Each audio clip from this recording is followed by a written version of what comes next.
요한계시록 말씀의 제목은 하나님 나라의 일을 놓지 말아야 할 이유입니다.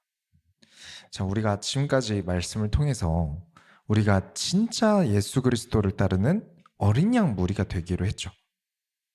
근데 우리는 순간순간 유혹의 연속입니다.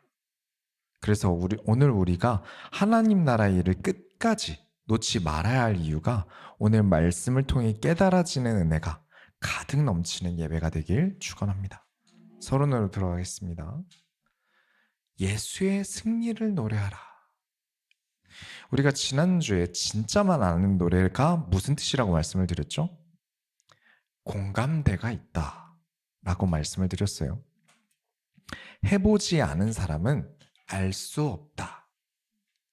하나님 나라의 일을 안 하면서 말뿐인 가짜들은 절대 공감할 수 없는 진짜들만 아는 이야기가 있다는 거예요. 하나님 나라의 일을 하는 자들 외에는 능히 이 노래를 배울 자가 없더라. 여러분, 그 귀신 잡는 해병대라고 하잖아요. 얼마나 군 생활이 힘들면, 그쵸? 해병대 하겠습니까? 근데 이번 주에 해병대 셋이 이렇게 모여있는데 제가 끼어 있어 봤어요. 저는 도무지 무슨 얘기인지 공감이 안 가더라고요. 왜 해병대에선 그런 행동들이 일어나는지 이해가 잘 안 가요. 그런데 제가 막 해병대가 막 1949년에 창설되었고 뭐 해병대 주요 임무는 상륙작전이고 이런 걸 다 외워서 제가 해병대인 척하면 군대 안 가본 해병대 안 가본 여성분들이나 이런 분들은 속일 수 있겠죠. 근데 해병대 다녀오신 분들 앞에서 제가 그런 척하면 바로 알 거예요. 그게 바로 그들만 알 수 있는 공감대가 있다는 거죠. 백날 관객으로 구경한다 한들 하나님 나라의 일을 직접 발로 뛰는 선수들의 이야기를 어떻게 알겠습니까? 그래서 우리 소원교회에서는 능히 이 노래를 배울 수 있도록 인도하고 있습니다. 하나님 나라의 일을 하는 게 무엇일까요? 하나님의 말씀대로 순종하며 살아가는 것입니다. 내 취향이 있어도, 내 생각이 있어도, 내 욕심이 생겨나는 게 있어도 그래도 감독되신 하나님의 명령을 따라 행동하는 게 하나님 나라의 군사고 선수죠. 15장 2절부터 3절을 보시면 또 내가 보니 불이 섞인 유리바다 같은 것이 있고 짐승과 그의 우상과 그의 이름의 수를 이기고 벗어난 자들이 유리바다가에 서서 하나님의 검은 고를 가지고 하나님의 종 모세의 노래 어린 양의 노래를 불러 이르되 진짜들의 노래가 뭐였는지 가사가 나와요. 특별히 알려줬어요. 하나님의 검은 고를 가지고 짐승의 우상과 666의 숫자가 써지는 그 대세를 이기고 벗어난 자들이죠. 그들이 누구의 검은 고를 가지고 노래합니까? 하나님의 검은 고를 가지고. 이게 번역상 검은 고인 거고 영어로 하프로 되어 있을 건데 구약에는 수금이라는 악기예요. 아마 모양을 보여드리면 아실 거예요. 모양은 검은 거랑 전혀 다릅니다만 그래도 이제 상상력을 위해서 이제 검은 거라고 번역이 되어 있는 거죠. 악기를 좋아하는 입장에서 제가 악기 되게 좋아하잖아요. 그래서 하나님께서 주신 마이크 아니면 하나님께서 주신 기타 진짜 받아보고 싶거든요.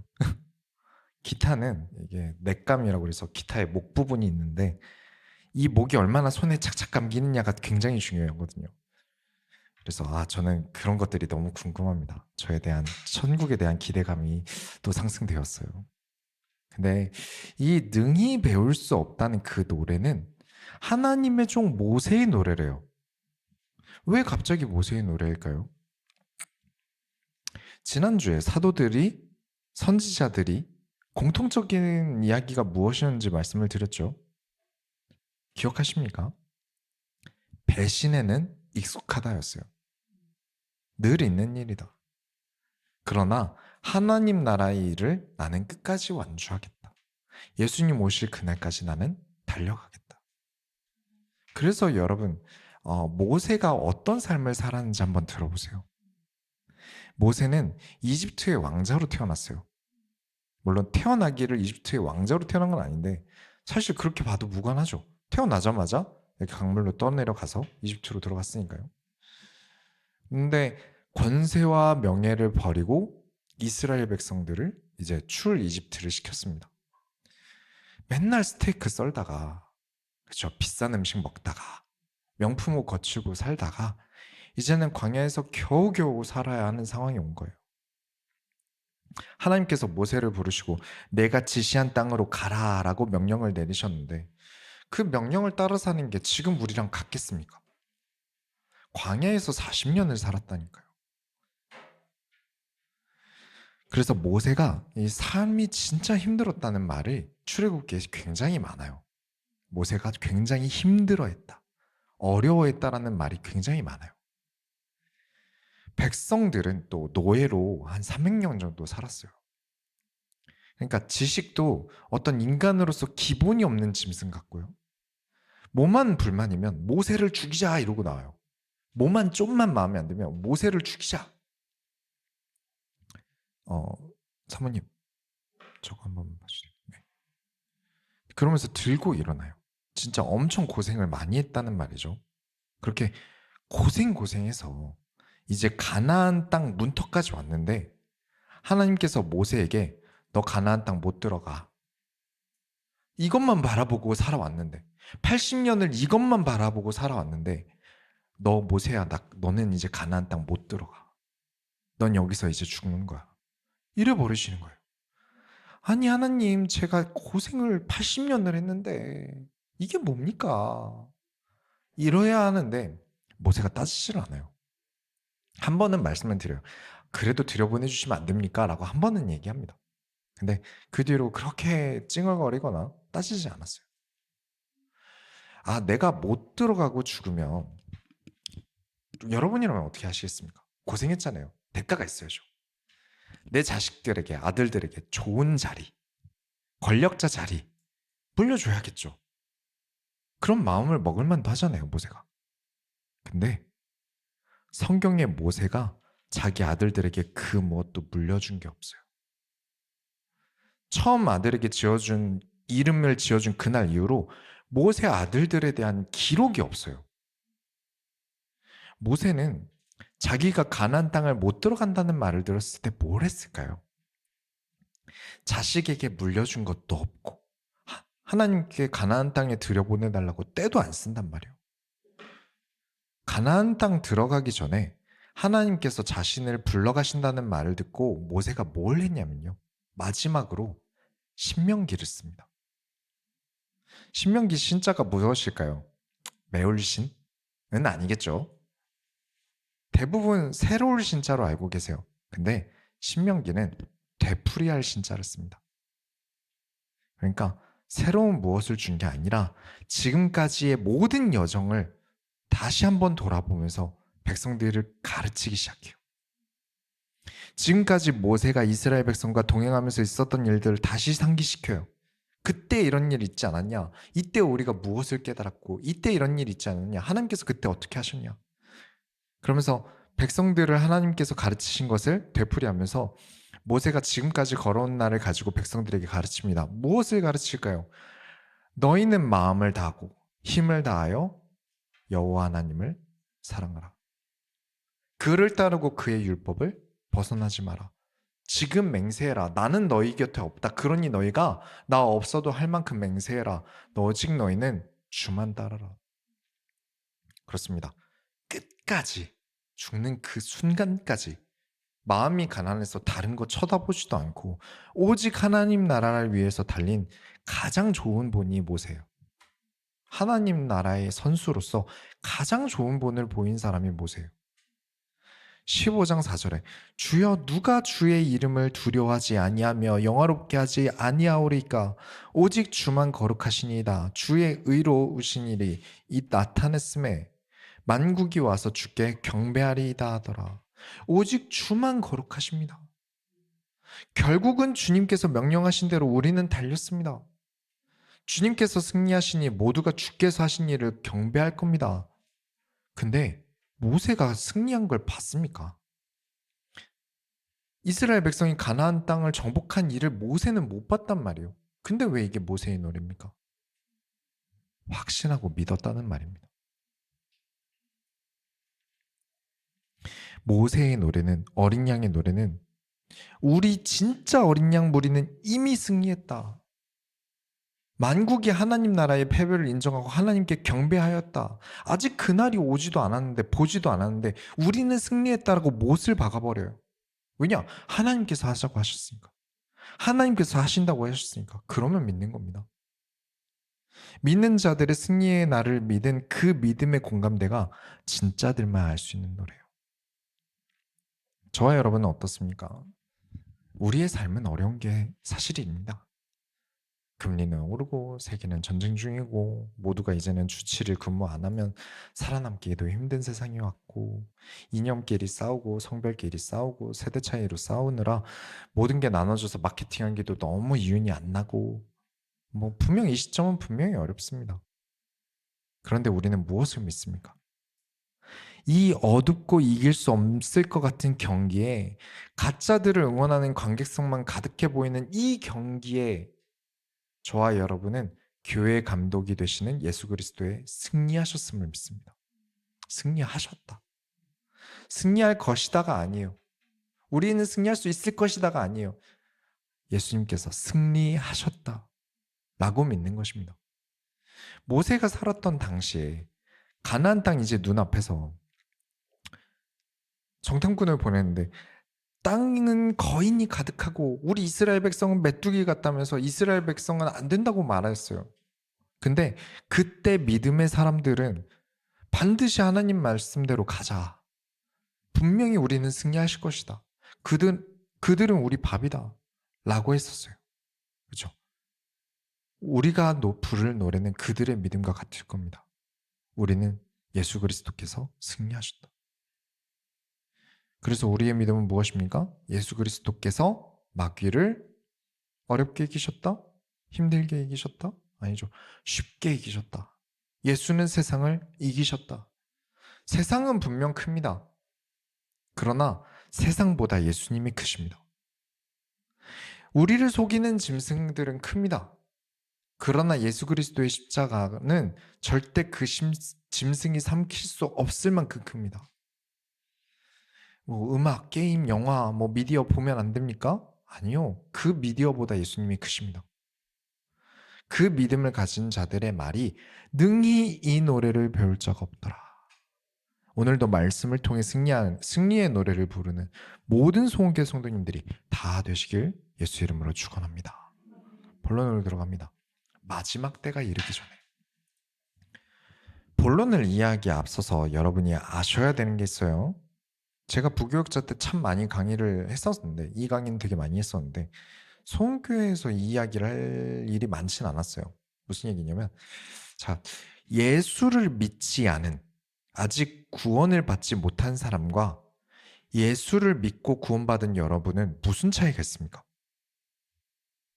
눈이 막 3개가 되었나요? 이마에 눈 하나 더 생겼나요? 손가락이 6개가 되었나요? 겉은 아예 똑같습니다. 다른 게 없어요. 그죠? 무슨 말이냐면 내가 구원받고도 불신자처럼 사는 건 어렵지 않다는 거예요. 마음만 먹으면 얼마든지 할 수 있는 일이요. 아무리 신앙생활을 어떻게 잘해왔다 하더라도 그 어떤 대단한 목회자든 신학자든 얼마든지 마음만 먹고 타락하면 불신자랑 똑같이 살 수 있어요. 겉이 똑같으니까요. 예수를 사도로 부름받은 사람이, 그죠? 예수님의 사도로 부름받은 사람이 은 30에 예수를 팝니다. 누구죠? 가룟 유다죠. 누구든 그렇게 될 수 있다는 예시예요. 지금까지 신앙생활 아무리 잘해왔어도 내가 내일 예수를 팔 수 있는 사람이 될 수도 있다는 얘기예요. 구원받지 못한 가짜 교사들이 예수 믿는 척하죠. 우리가 요한계시록 보면서 봤잖아요. 그러면 구원받은 사람이 불신자로 살아가는 것도 얼마든지 가능하다는 얘기예요. 그래서 나는 구원받았으니까 하나님의 진노에 포함이 안 될 거야. 하나님은 날 지켜주실 거야. 라면서 함부로 살아가고 방종하면 안 되는 거예요. 내일의 나는 내일에 또 신앙생활을 지속해야 돼요. 이전까지 잘했으니까 내일 봐주실 거야. 가 아니에요. 나는 항상 매일 오늘 하나님 말씀으로 살아야 돼요. 하나님께서 선택하시고 부르신 나니까 하나님은 무조건 내 편이 되어주실 거야 라고 하는 건 하나님을 나쁜 아버지로 만드는 거예요. 자식이 어긋나도 내버려 두고 방관하는 나쁜 아버지를 만드는 거예요. 자식이 나쁜 짓을 하겠다는데 거기다가 돈 대주는 나쁜 아버지가 되는 거예요. 그래서 좋으신 아버지는 어떻게 해야 됩니까? 매를 듭니다. 그게 좋은 아버지죠. 하나님께서 자기 백성으로 부르신 이스라엘도 멸망시키셨는데 우리에게 못하시겠습니까? 내 백성이다 했던 이스라엘도 멸망시키셨어요. 그럼 우리라고 그런 일을 벗어나지 않겠습니까? 그러니 우리는 매일 부지런히 하나님 나라의 일을 계속해야 할 줄 믿습니다. 그래서 오늘 말씀은 내가 하나님 나라의 선수에서 이탈하면 안 되는 이유들에 대해서 생각하면서 말씀을 들으면 좋을 것 같아요. 여러분 신천지 하는데 이거 신천지 풀네임 아십니까? 신천지 풀네임이 신천지 예수교 증거장막 성전이라는 이름이에요. 이런 게 참 화가 나는 게 뭐냐면 성경의 좋은 뜻들이 이런 사이비들이 메인으로 쓰니까 설교 때 쓰기가 힘들어요. 잘못 들으면 오메 저 교회 신천지 아니요? 이렇게 들을 수 있잖아요. 저는 신천지를 정말 싫어하거든요. 신천지만큼 한국교회를 분열시킨 단체가 없습니다. 15장 5절 보시면 또 이 일이 후에 내가 보니 하늘의 증거 장막에 성전이 열리며 이 좋은 걸 신천지가 가져다 쓰니까 참 속상합니다. 이 하늘의 증거 장막의 성전은 하나님께서 계신 자리라는 뜻이에요. 친히 하나님께서 거하시는 장소라는 의미죠. 우리가 하나님께 기도할 때 하늘의 증거 장막 성전이 열려 오른손으로 말씀을 주옵소서 라고 기도하면 정말 성경적인 거거든요. 근데 신천지 때문에 쓰질 못하네. 증거 장막 성전의 뜻을 매일 매주 막 이렇게 설교 때 설명드리면 괜찮겠지만 막상 매주 할 수도 없잖아요. 이런 게 참 가슴 아프고 속상한 일입니다. 우리가 가짜들에게 뺏긴 게 많다는 얘기겠죠. 그래서 가짜 교사들보다 진짜 어린 양의 수가 많이 늘어야 우리가 이런 말들을 되찾아올 수 있어요. 그런 날이 어서 속히 올 수 있도록 우리 소원교회가 함께 하나님 나라의 일을 위해 선수로서 최선을 다해 달려야겠습니다. 이 장막 성전이 열리는데 7배의 천사들이 밖으로 나옵니다. 하나님께 명령을 받은 7 천사들이 장막이 열리면서 천사들이 나와요. 근데 이 천사들이 하나님께 무엇을 받아오냐면 7대접을 받아오는데 진노의 7대접이래요. 하나님의 진노의 금대접이다. 그 대접 안에는 하나님의 노하심이 들어있었다. 아니 사랑이 하나님이 어째서 진노로 사람들에게 재앙을 입히시려고 하십니까? 이 질문을 정말 자주 보고 듣습니다. 신앙을, 교회를, 성경을 인간을 위해 보면 절대 이해할 수 없습니다.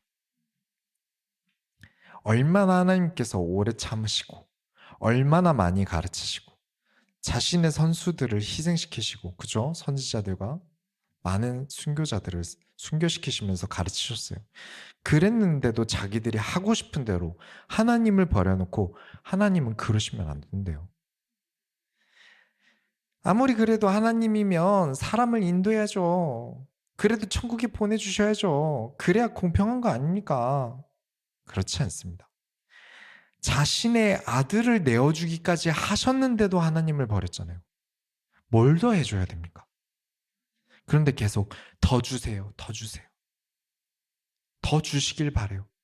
그래서 설교도 더 주신다, 이거 주신다, 저거 주신다를 바래요. 그런데 진짜 어린 양을 무엇을 말한다고요?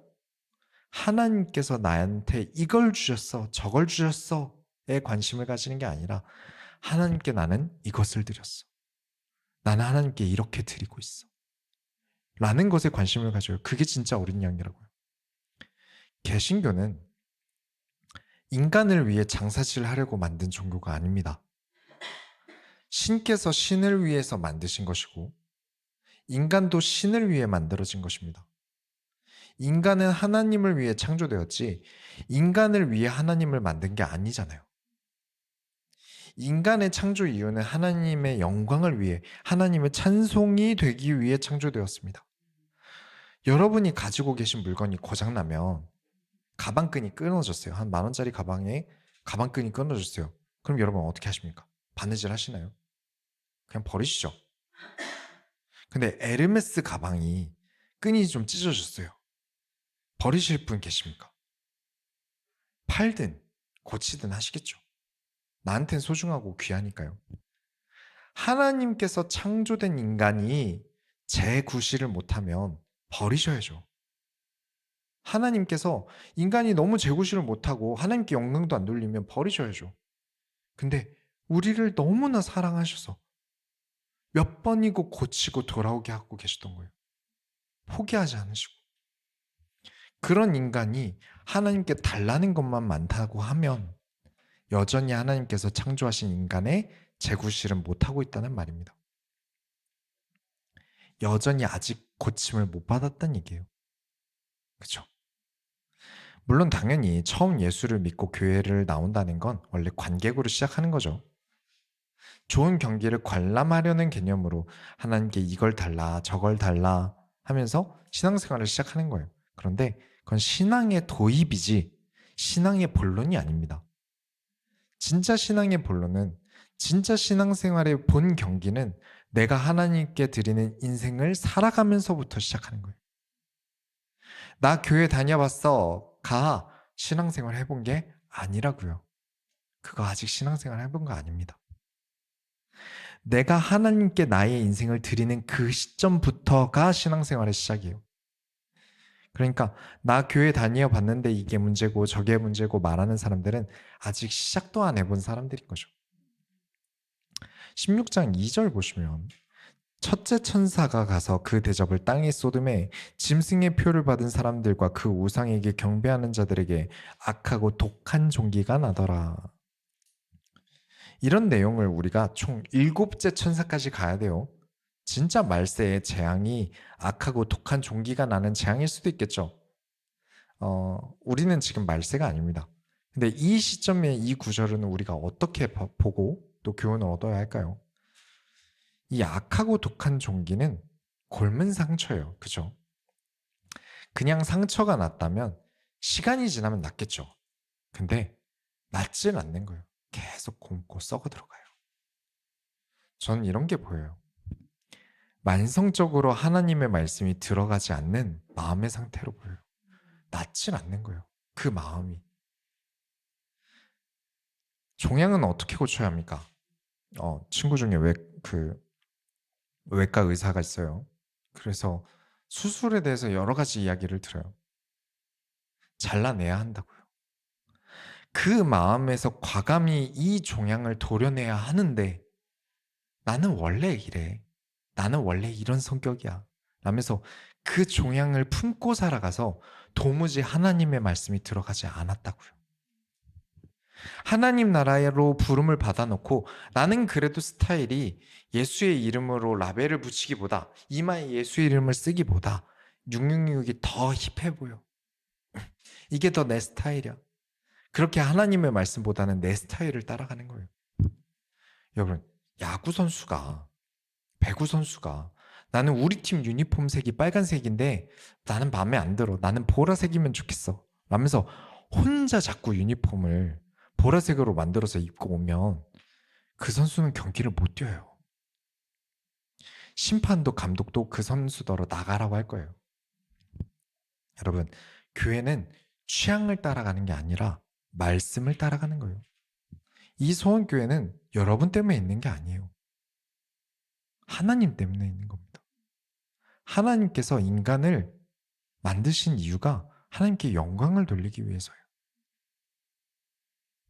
하나님 나라의 일을 하는 경기를 뛰러 교회에 온 것이지 내 취향과 내 취미 생활하라고 교회를 온 게 아니라는 거죠. 취미 생활은 관객석에 앉아서 구경할 때가 취미 생활인 거고요. 구경은 아직 신앙생활을 시작했다라고 말할 수는 없다고요. 내 취향을 여전히 고수하고 나는 원래 이런 사람이야 라면서 고집부리는 그 악성 종양을 떼어내셔야 합니다. 영적인 암이에요. 그 마음이 나를 선수로 만들지 못하는 겁니다. 16장 3절부터 4절에 둘째 천사가 그 대접을 바다에 쏟음에 바다가 곧 죽은 자의 피같이 되니 바다 가운데 모든 생물이 죽더라. 셋째 천사가 그 대접과 강과 물 근원을 쏟음에 피가 되더라. 물은 무엇이죠? 생명입니다. 예수님은 마르지 않는 셈입니다. 그리고 복이라는 구약의 단어는 물과 가까운 단어예요. 이건 이제 요한계시로 끝나면 우리가 창세기에서 한번 다룰 겁니다. 창세기 한번 다뤄야겠죠. 요한계시로 끝나면. 물이란 키워드가 굉장히 중요합니다. 그래서 창세기에서 제대로 다루겠습니다. 예수 그리스도라는 생명의 물을 거부하고 다른 물만 찾았어요. 내 목마름은 예수 그리스도로 채울 수 있는데 자꾸 다른 물을 찾았어요. 그래서 더 이상 마실 물을 제공하지 않는다는 뜻이에요. 진짜 물은 따로 있는데 내 영혼을 채울 물이 따로 있는데 자꾸 진짜 물, 내가 마실 물, 눈에 보이는 물, 내게 이득이 되는 것을 달라고 하던 사람들이 이제 물을 마실 수 없게 피로 바꾸셨다. 16장 5절에 내가 들으니 물을 차지한 천사가 이르되 전에도 계셨고 지금도 계신 거룩하신 이여 이렇게 심판하시니 의로우시도다. 천사들은 제3자죠. 하나님과 인간을 보고 있는 제3자예요. 그리고 천사가 말합니다. 하나님께서 인간을 이런 식으로 심판하신 것은 정말 의로우십니다 라고요. 공평하십니다. 무슨 말이죠? 천사인 제가 봐도 인간은 이래도 쌉니다 라고 하는 말이에요. 인간은 해도 하나님께 너무했어요. 그래요. 이 가짜들은 이런 심판을 받는 게 정당해요 라는 말이에요. 인간과 하나님을 보고 있는 제3자인 천사가 보기에는 지금 하나님께서 인간에게 하신 이런 심판은 공평했다는 거죠. 그럴 만도 했던 게 이 하나님을 섬기지 않는 가짜들이 어떤지 보세요. 8절부터 9절 보시면 넷째 천사가 그 대접을 해에 쏟음에 해가 제 권세를 받아 불로 사람들을 태우니 사람들이 크게 태움에 태워진지라. 이 재앙들을 행하는 권세를 가지신 하나님의 이름을 비방하며 또 회개하지 아니하고 주께 영광을 돌리지 아니하더라. 제가 군대에 있을 때 일인데 제 군대 동기가 저한테 이런 말을 해요. 우리나라의 법정 스님이 지옥이 있다면, 개신교에 지옥이 있다면 나는 예수 믿지 않고 지옥에 가서 지옥에 있는 사람들을 내가 구제하겠다 라고 했다면서 스님 멋있지 않냐? 라고 저한테 그러시더라고요. 그 말은 신학생인 너, 기독교는 별로니까 그래서 너도 별로야 라는 말이잖아요. 곰곰이 생각을 해봤어요. 내가 직접 지옥에 가서 지옥에 있는 사람들을 구제해 주겠다? 그 말이 멋있을까요? 이 땅에서는 지옥 가지 말라고 말리지도 않아놓고 지옥 갈 때까지 방임하고 멋있는 척 지옥에 간 사람들을 구하러 가겠다고요? 이 땅에서도 안 한 것을 죽어서도 사람들이 잘도 하겠습니다. 그 스님의 말이 믿지 않는다고 자신의 자식이라 하는 인간들을 지옥불에 던지는 것을 이해할 수 없다. 차라리 지옥에 가서 신에게 버림받은 그 억울한 영혼들을 구제하겠다라고 한 말을 한 건데 자신의 자식이라는 그 사람들에게 하나님께서 자기 아들까지 내어주셨다는 생각은 안 하는 거예요. 하나님의 이름을 비방하며 또 회개하지 아니하고 주께 영광을 돌리지 아니하더라. 그런 일을 겪었는데도 어떻게든 돌아오라고 아버지께서 좋으신 하나님께서 이 방황하는 자들의 아들들에게 매를 들었는데 그 매가 나쁘대요. 어떤 순간에 재앙을 입는 그 순간에도 회개하지 않았다. 이제라도 늦지 않았으니 그 재앙 중에 돌아오라고 해도 그들은 돌아오지 않았다. 10절부터 11절에 또 다섯째 천사가 그 대접을 짐승의 왕좌에 쏟으니 그 나라가 곧 어두워지며 사람들이 아파서 자기 혀를 깨물고 아픈 것과 종기로 말미암아 하늘의 하나님을 비방하고 그들의 행위를 회개하지 아니하더라. 눈이 어두워지고 보이는 게 없는데 몸이 아파서 자기 혀를 깨물고 종기가 계속 나는데도 하나님을 비방하고 회개하지 아니하더라. 지금 5번째 기회를 주고 계시잖아요. 저였으면 첫 번째로 끝냈어요. 근데 7번까지 기회를 주시잖아요. 이래놓고도 하나님이 나쁜 하나님이십니까? 5번째 기회를 주는데도 회개하지 않고 하나님을 비방합니다. 이제 2번밖에 기회가 남지 않았어요. 12절부터 보시면 6째 천사가 강물들을 말라버리게 합니다. 아니 어차피 아까 물은 못 마시게 피로 변했잖아요. 근데 말라버릴 이유가 뭐였을까요? 그 말은 다른 나라가 침투할 길을 열어준다는 뜻입니다. 그렇죠? 도로가 생긴 거예요. 물이 말라버렸다는 얘기는. 물이 장애물이었는데 물이 말라버렸으니까 적들이 침투할 길이 열린 거예요. 그때 16장 13절에 또 내가 봄에 개구리 같은 새 더러운 영이 용의 입과 짐승의 입과 거짓 선지자의 입에서 나오니 우리가 전에 보았던 이 짐승과 가짜 어린 양, 가짜 선지자들의 입에서 더러운 영이 나왔대요. 그 영들이 다른 나라의 왕에게 찾아가서 무엇을 했냐면 전쟁하자. 나라들을 부추겨요. 그래서 전쟁으로 인해서 전 세계가 멸망한다. 그래서 여러분이 잘 아는 단어가 나와요. 16절에 새 영이 히브리어로 아마겟돈이라 하는 곳으로 왕들을 모으더라. 그래서 이제 아마겟돈 재앙, 멸망 이제 이런 걸 얘기하는 거죠. 이걸 가지고 이제 핵전쟁으로 세상이 멸망한다 이러던가 뭐 가짜 어린 양이 뭐 마지막 신호, 마지막 성도 이런 책을 쓰는 거죠. 세상 국제 정세가 이러한 이때가 말세니까 뭐 곧 전쟁이 일어나서 세상이 핵전쟁으로 멸망하고 어쩌고 저쩌고 막 겁을 줘요. 그게 지금 수십 년이 지났는데 여전히 핵전쟁이 안 나는 것을 마치 내일 일어날 일, 뭐 오늘 일어날 일처럼 말하고 그걸 가지고 돈을 벌고 하는 거죠. 제가 볼 때 우리가 이 구절들로 얻어야 할 교훈은 세상이 전쟁이 난 듯 혼란스럽고 또 글로벌 시대가 오면서 문화전쟁도 일어나고 금융전쟁도 일어나고 전쟁이라고 말할 수 있을 정도로 피 흘리지 않는 전쟁은 계속되고 있는 거죠. 이런 전쟁 같은 삶에서 나는 예수의 승리를 노래를 할 수 있는가? 아니면 이런 전쟁 속에서도 끝까지 회개하지 않고 하나님께 경배드리지 않는가를 보는 거예요. 제 삶이 전쟁 같아서 오늘 예배 못 갈 것 같아요 하면 지는 겁니다. 지지 마시기 바랍니다. 요즘 제 인생이 전쟁이라 말씀이 잘 안 들어가요 라는 건 지는 거예요. 그래서 우리는 노래해야 합니다. 잠깐 힘들어서 무너지고 넘어질 때가 있는 거예요. 그건 저도 있고 누구나 있을 거예요. 많은 선지자들이 그랬고요. 사도들이 그랬어요. 그러나 진짜가 무엇인지 알기 때문에 넘어진 나를 다시 털어 일으키고 힘을 내서 우리만 아는 그 새 노래를 불러야 하는 겁니다. 예수께서 승리하셨다. 지금 나는 무너졌는데 예수께서 승리하셨다. 그러니까 일어나야죠. 나도 졌고 나도 무너졌고 예수님도 무너졌다. 그럼 못 일어나는 거잖아요. 그러나 우리는 노래 부르는 겁니다. 예수님께서 승리하셨다. 그럼 일어날 수 있는 거예요. 15절에 보라 내가 도둑같이 오리니 누구든지 깨어 자기 옷을 지켜 벌거벗고 다니지 아니하며 자기의 부끄러움을 보이지 아니하는 자는 복이 있도다. 진짜 옷을 말하는 게 아닙니다. 옷을 지킨다는 게 무엇일까요? 옷은 자기 자신을 나타냅니다. 내가 누구인가? 나는 하나님 나라의 선수다라는 옷을 벗지 말아야 돼요. 선수로 경기를 뛰는 이 유니폼 벗지 마셔야 합니다. 내 삶이 전쟁 같다고 잠시 팀 소원교회 유니폼 좀 벗을게요 라면서 타협하지 마시라는 말입니다. 그건 부끄러운 거라고요. 저는 제가 하고 싶은 대로 하고 싶으니까 잠깐 이 유니폼 좀 벗겠습니다. 잠깐 하나님 나라 일 좀 내려놓겠습니다. 제가 이런 게 힘들고 저런 게 힘드니 이 전쟁 같은 삶이 피곤하니 저는 그만하겠습니다. 라는 말은 부끄러운 말이라는 거죠. 17절에 마지막 7번째 천사가 대접을 쏟습니다. 이제 마지막이에요.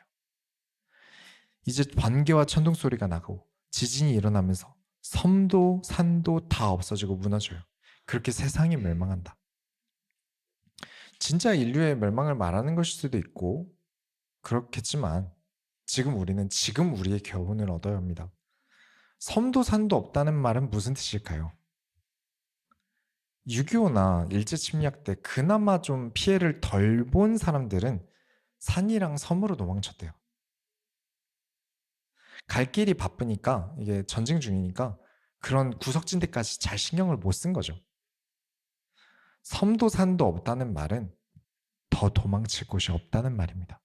그래서 7번째 천사가 마지막으로 저와 여러분이 더는 할 수 있는 게 없기 전에 예배 자리에 계속 자리를 지키고 있어야 한다는 말입니다. 방황 중이라면, 예배가 나와 멀어졌다면 빨리 돌아와야 하는 이유가 더 할 수 있는 게 있다고 생각하니까 자꾸 하나님과 멀어지는 거잖아요. 내 삶이 어려운데 그래도 이렇게 하면 피할 길이 있지 않을까? 저런 거 하면 어떻게 살아볼 만하지 않을까? 자꾸 다음 스텝이 있으니까 자꾸 유니폼을 벗는 거잖아요. 첫째 재앙에서 악한 종기가 일어나도, 둘째, 셋째 재앙에서 바다가 피가 되어도, 넷째 재앙으로 불바다가 되어도, 다섯째 재앙으로 질병이 생겨도, 여섯째 재앙으로 전쟁이 일어나도 그래도 하나님을 선택하기보다 다른 뭐라도 해보면 살 수 있겠다, 내가 피해볼 수 있겠다 라는 생각이 들어서 하나님께 돌아오지 않았던 거잖아요. 그러면 안 됩니다. 지금 당장 하나님께 돌아오는 것이 가장 빠른 길입니다. 그렇지 않고 7째까지 가면 더는 피할 길이 없다, 마지막에 오고 말 것이다, 그 말이 더 이상 산도 섬도 없게 된다. 결론을 내리겠습니다. 제가 생각하기에 가장 빨리 잘라야 할 종량은 개인주의입니다. 성경은 개인주의를 금지합니다. 개인주의는 절대 성경적인 주의가 아닙니다. 교회는 연합이고 성경은 공동체입니다. 자꾸 나다운 게 이런 거다, 나는 원래 이런 스타일이다, 나는 원래 이런 사람이다 라면서 자기 마음대로 행동하는 것을 성경은 절대 좋게 보지 않습니다. 내가 나다운 나의 스타일은 전체를 이해한 후에 하는 겁니다. 처음 들어온 신입사원이 일을 할 때부터 벌써 자기 스타일을 고집하면 안 되는 거예요. 일단은 배울 것을 먼저 배우고 전체적인 회사와 이제 회사에 대한 이해와 급이 좀 올라간 이후에 이제 리드를 해야 될 입장일 때, 그때 자기 스타일의 빛을 발하는 거예요. 자, 운동 좀 했다고 이제 남자분이 이 민감한 부위가 툭 튀어나와 있는, 엄청 딱 붓고 막 형광색의 나시티를 교회에 입고 오면 될까요, 안 될까요? 여성분이 막 가슴골이 훤히 다 보이는 그런 옷을 입고 교회에 오는 건 될까요, 안 될까요? 다른 교회는 모르겠는데요, 소원교회는 안 됩니다. 제가 꼰대라서 그런 걸까요? 아직도 낡은 교회 방식을 가지고 있어서 그런 걸까요? 사진 하나 띄워주세요. 이스라엘은 더운 곳입니다. 중동 지역은 더워요. 그래서 옷이라도 하기도 어려운 천대기를 걸치고 있던 게 그 나라 백성들이고, 이건 로마 복장으로 알고 있는데 로마 옷도 어떻게 옷이라고 말하기는 어려운 복장을 하고 있죠. 노출이 엄청 많았다는 거예요. 로마 복장을 보면 이 치마 같은 걸 입어서 다리 한번 잘못 꼬면 아주 보기 흉한 걸 봐야 돼요. 그래서 저는 노출을 문제 삼고 있는 게 아닙니다. 남녀노소 누구나 그렇게 입고 있으면 그렇게 문제 삼을 일이 아니에요. 기독교인이 술 마시면 지옥 간다거나 뭐 노출 많은 옷은 비성경적이라고 하는 건 아주 틀린 말이에요. 왜냐하면 그때 당시는 다 저렇게 입고 있었으니까. 제가 복장에 대해 노출도가 많은 것은 안 된다고 하는 것은 모두와 함께 공동체로서 또한 예배로서 성도들의 마음이 흐트러지면 안 되기 때문에 복장을 단속하는 겁니다. 모두가 저런 복장을 입고 있으면 상관이 없는데 여기 누가 자기 취향대로 입는다고 한 명만 저 복장으로 입고 와서 여러분 옆에서 예배 드린다고 생각해 보세요. 손을 듣고 찬양합시다 하면 대형 참사가 일어나는 거예요. 신경 쓰여서 누가 예배 드릴 수 있겠습니까? 축구를 하는데, 네, 이제 내려주세요. 축구를 하는데 한 명만 한복 입고 축구를 뛰면 이상하잖아요.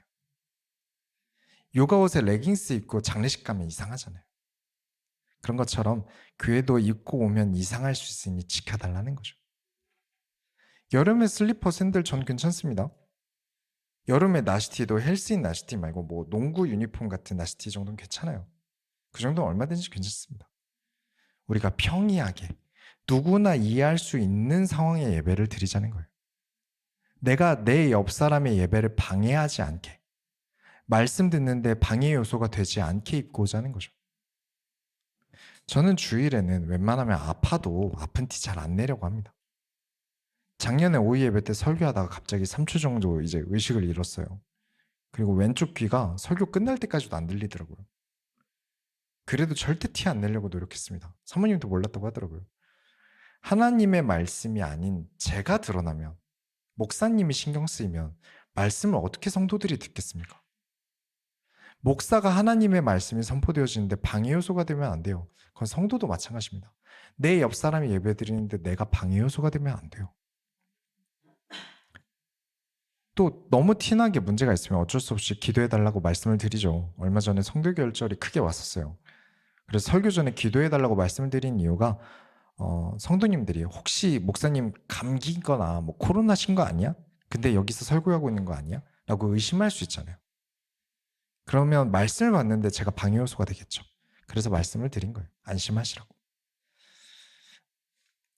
나는 원래 이런 스타일인데, 나는 원래 이렇게 살아왔는데 내 취향과 하나님께서 요구하시는 바는 나랑 안 맞아요.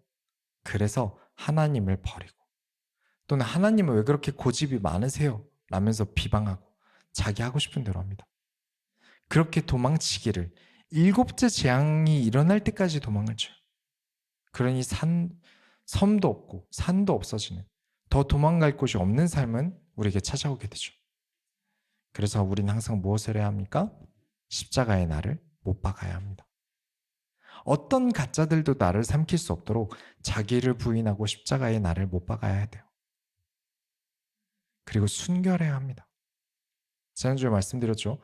다 아는데, 내 취향도 있는데, 내가 살아온 방식도 있는데, 예수님께서 나를 따라오라 하면 그물도 버리고, 배도 버리고, 내 취향도 버리고, 가족도 버리고, 필요하다면 예수님의 손을 잡고 갈 수 있냐는 거예요. 그게 순결이죠. 왜 이렇게 바보 같냐? 왜 평생 직장인 그물이랑 배를 버리냐? 그리고 계속 고생만 하다가 순교당해 죽었지 않냐? 이걸 우리가 바보 같다고 하지 않습니다. 순결한 사랑을 하고 있다고 하는 거예요. 예수님 앞에서는 한없이 바보같이 모든 것을 다 따를 수 있는 사람. 하나님께서는 처음과 나중, 창세부터 인류의 멸망까지 어느 시점이든 예수님 앞에서 한없이 바보 같은 사람을 기뻐하십니다. 그렇게 반드시 개인주의라는 종양을 내 몸에서 잘라내셔야 돼요. 이 종양을 자를 수 있는 것은 오직 나뿐입니다. 목사님이 잘라주지 못해요. 의사가 잘라주지 못해요. 항생제로 없어지지 않습니다. 어떤 약도 들지 않아요. 목사님이 안수해준다고 되는 문제도 아니에요. 말씀은 좌우의 날이 있고 어느 것보다 예리하니, 내가 말씀을 들어서 내 종양을, 개인주의를 잘라내야 합니다. 내가 잘라야 돼요. 하나님 말씀을 방해하는 나 자신의 종양을 잘라내야 돼요. 아프겠죠. 잘못 잘라내면, 잘못되면 어떨까 무섭겠죠. 내가 잘못해서 다른 것까지 잘라내면 어떡하지? 그래도 해야 합니다. 왜일까요? 내가 직접 자르는 게 가장 저렴하게 지불하는 거예요. 첫째 재앙에서 해내는 게 가장 싸게 먹히는 겁니다. 7째 재앙까지 넘어가면 우리는 너무 많은 것을 지불해야 돼요. 그런 재앙들을 지불하지 마시고 TM소원교회로 함께 나아갑시다. 함께 예배드리고 함께 예수님의 승리를 얻읍시다. 이 전쟁 같은 삶을 이기는 가장 빠른 길은 우리가 하나님 나라의 일을 하는 순결한 선수들이 되는 것입니다. 하나님 나라의 일에 선수로서 유니폼을 벗지 않는 모든 소원교회 성도님들이 다 되시기 바랍니다. 우리가 하나님의 소원을 이뤄드립시다. 하나님 감사합니다. 오늘 말씀 속에서 하나님 역사하여 주옵소서. 우리가 하나님의 말씀을 듣는데 장애 요소가 되고 방해 요소가 되는 모든 것들을, 나의 명철을 의지하지 아니하고 여호와를 섬기고 여호와를 의뢰하는 모든 소원교회 성도들이 다 되게 하여 주옵소서. 살아계신 예수 그리스도의 이름으로 기도드렸습니다. 아멘.